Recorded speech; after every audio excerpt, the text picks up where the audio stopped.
This is AP News Minute. Police say at least 12 people were taken to hospitals after a shooting during a party along a lake in Edmond, Oklahoma. There were no immediate reports of deaths or suspects in custody. The United States is launching an effort to guide ships through the Strait of Hormuz. Many oil tankers and other ships have been unable to get through the waterway during the Iran war. Iran's foreign ministry spokesman said the country is reviewing the U.S. response to its latest proposal to end the war. The Republican governors of Alabama and Tennessee called legislators into session to draw new congressional districts. This follows a U.S. Supreme Court decision that removed one of the few remaining limits on partisan gerrymandering. Former New York City Mayor Rudy Giuliani is hospitalized in critical condition.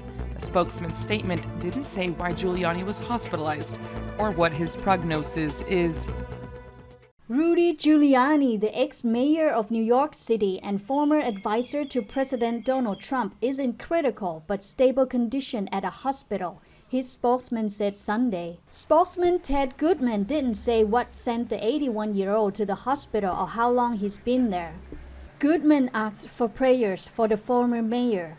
Giuliani earned the nickname America's Mayor for helping unite the nation following the September 11 attacks.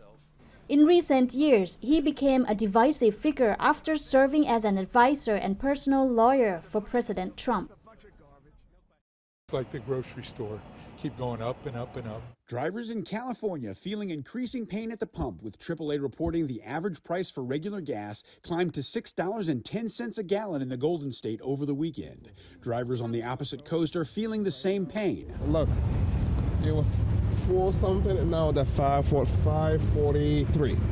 We're only putting small amounts of gas in at a time. The rising price of fuel tied, of course, to the continuing war with Iran, which has stranded hundreds of ships in the Strait of Hormuz, blocking 20% of the world's oil supply from being delivered.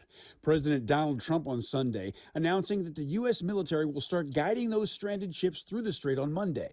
Trump calling the effort, quote, Project Freedom. Iran has effectively shut down the strait since the U.S. and Israel began attacking Tehran more than 2 months ago. Ships from all over the world are stuck, unable to travel through the key waterway due to the danger. Underscoring that danger, 2 ships in the strait were attacked over the weekend, one of them off the coast of Oman, which the UK Maritime Trade Operations Center said was, quote, hit by unknown projectiles, and another near the coast of Iran, which the UK MTO said was, quote, attacked by multiple small craft. The crew of both vessels were reported safe. I'm Reed Binion reporting.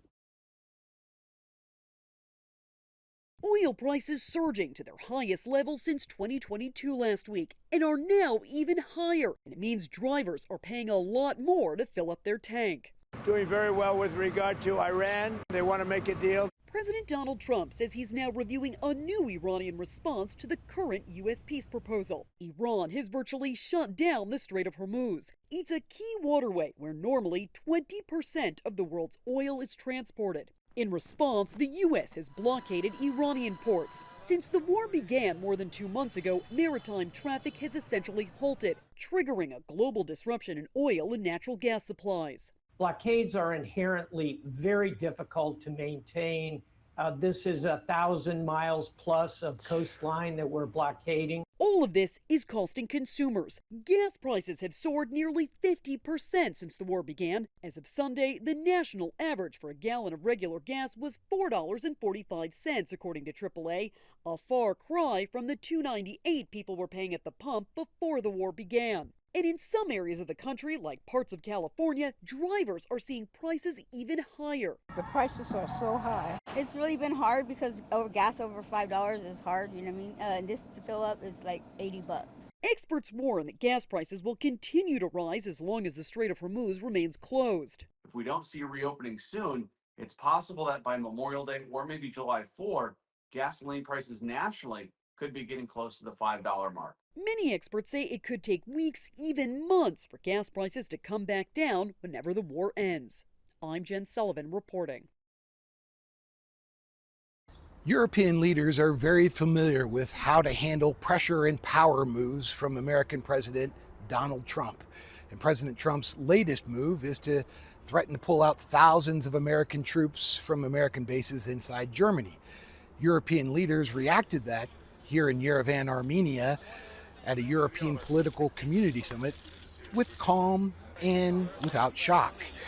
I don't see those figures as dramatic, but I think they should be handled in a harmonious way inside the framework of NATO. And if we do it that way, I think it will highlight that Europe is taking more charge of this security, still working closely with the US. Europe is well aware that it needs to do more to defend itself. In fact, there's a spending plan for NATO members to spend more money on their own defense. But European leaders are also well aware that they don't possess the nuclear arsenal that the US does. So you're never going to hear a equally shocking public complaint from a European leader, because they know ultimately they still need to cooperate with the President of the United States. It's incredibly outrageous to know that a federal court, once again, is coming for access to abortion, whether that is through trying to limit the availability of mifepristone through the mail, or just in general trying to ensure that we are not able to be in charge of the decisions that govern our own bodies. Look, I think the goal here of the opposition is to try to enact a national abortion ban by any means necessary. We know that the foundation of this case, remember, this is started with Trump's FDA trying to engineer a politically driven review of mifepristone, a medication that has been approved by the FDA for 25 years, that has been used by 7.5 million people, and has actually already been reviewed over hundreds of times in peer-reviewed studies. And the fact that the manufacturers have to actually fight to ensure that the medication stays available to patients means that the Supreme Court, the same Supreme Court that overturned Roe v. Wade, will now be looking at whether or not medication abortion will be available in the most accessible way through the mail. We have to be very concerned and very alarmed, because we've already seen what this court has done when reproductive freedom has gone before it. This mail order ban is concerning because it limits access to abortion care, right? We are already living in a world where, just a little less than half the states of this country have banned or restricted access to abortion. We are working with an infrastructure of getting access to healthcare that is limited. And what being able to receive medication abortion, mifepristone, precisely through the mail, has allowed us to do is to be able to serve many patients, at their convenience. And it has allowed those appointments in clinics to be open for those people who need to travel.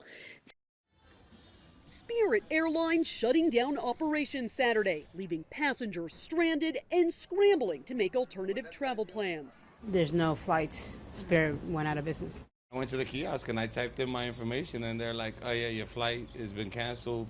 The announcement also leaves millions of people who have already booked future trips with Spirit wondering what's next. They have a reserve fund. You will be refunded to your original form of payment if you bought directly from Spirit. Transportation Secretary Sean Duffy also says a handful of other airlines, including United, JetBlue, Delta, and Southwest, are offering Spirit customers discounted rates for upcoming trips. You have to show your Spirit confirmation number and proof of payment. In a letter to employees, the long-struggling company singled out the massive run-up in fuel prices as a reason for ceasing operation. Shortages caused by the U.S. war with Iran have caused oil prices to skyrocket. We're going to continue to look at pricing.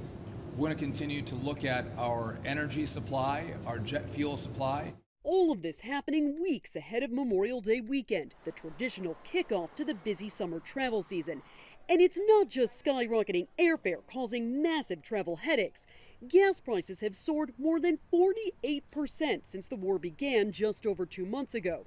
As of Saturday, the national average for a gallon of regular gas was $4.43, according to AAA. We're left to pay for what's going on over there in Iran, and that's unfortunate. Many experts say it could take weeks, even months, for gas prices to come back down whenever the war ends. I'm Jen Sullivan reporting.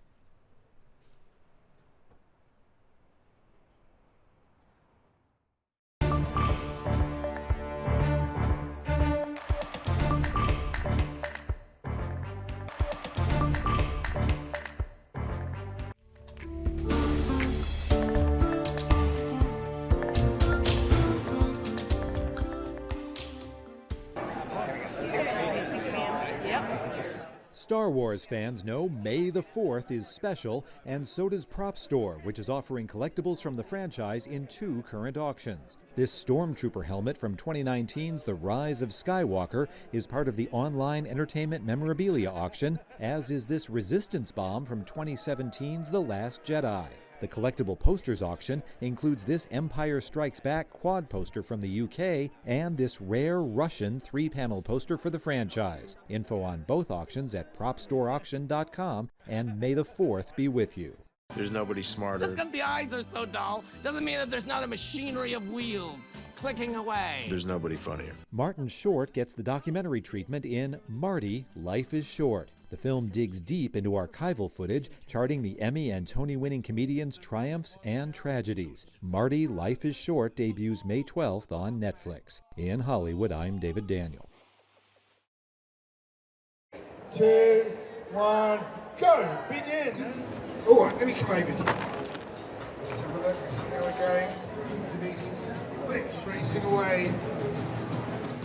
Intense concentration on her face. We go, well done. But 3, 2, 1, let's go. I'm actually over the moon. I've beat the record from last year.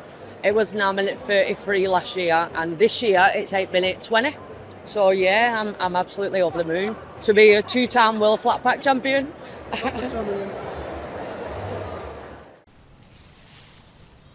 Some of the headstones were even like underground. Well, most 8th graders spend their time after class with friends.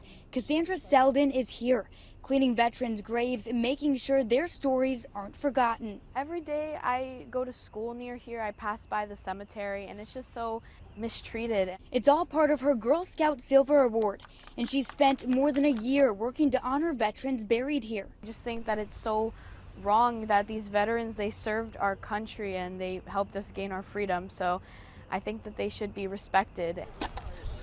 With help from veterans and volunteers, Cassandra identified and documented more than 1,700 graves here at Miami City Cemetery. It made me feel like warm inside, like I just felt so happy that I could do something for someone else this special. One of the people helping lead that effort, Alex Kruger DeBroda, a veteran and founder of the app Badger. Seeing the other buried headstones that are underneath the surface of the ground, leaves covered up, grass growing over, it really showed that we need to uncover and give a name back to these forgotten military heroes buried in the cemetery. And it wasn't just research. With help from DeBroda, Cassandra also cleaned and cared for these headstones.